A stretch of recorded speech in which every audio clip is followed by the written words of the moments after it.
A map that could hold new clues in the case against Casey Anthony, plus new information on what forensic scientists found when they took a closer look at the area where Kaylee's remains were discovered. Since late this morning, Local 6 News has been poring over hundreds of documents released by prosecutors in the case against Casey Anthony. Tonight, we're learning that meter reader Roy Kronk actually mapped the area where he discovered Kaylee's remains. Adam Longo has been following that part of the story and joins us live from Orange County. Adam, what do we know about this? Yeah, Jackie, Roy Kronk isn't the only person who mapped out some details of that area. In fact, we came across several interesting diagrams in the part of the discovery that I was going over today that shed some light into this case. Now, we also hear a lot about Roy Kronk in the discovery, but we're still not getting the full story. Also, some very interesting details about some of the forensic analysis involved in this case. I just found a human skull. The now barren crime scene may hold hidden clues to what happened to Kaylee, but just days after her remains were found on December 11th, a University of Florida forensic botanist was on the scene to draw his own conclusions. This diagram shows how Kaylee's bones were scattered throughout the crime scene. The botanist's opinion is that the bag Kaylee's remains were in was untouched for at least 4 months.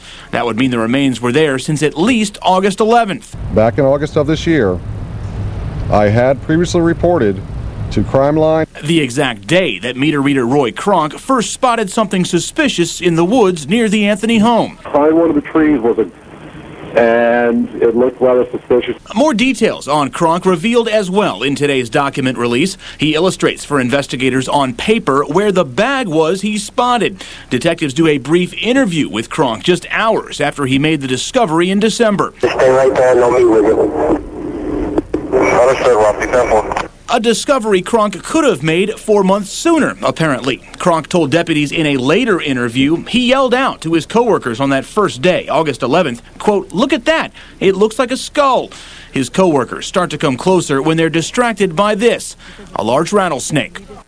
Now, Kronk took a picture on his cell phone of that rattlesnake, and after that, there was no mention of that skull comment by his colleagues. Now, Local 6, the first to report that ABC's Good Morning America apparently paid Roy Kronk thousands of dollars for that picture of the snake right before his appearance on Good Morning America. Now, also we learned that Roy Kronk did another interview with investigators on January 6th, but we do not have the transcript of that interview yet.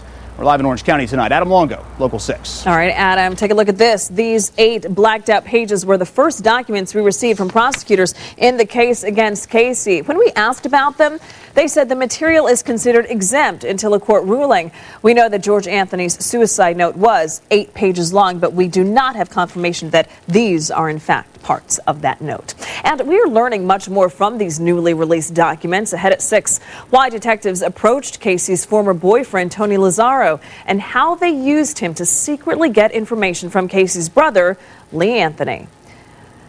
Just in a month.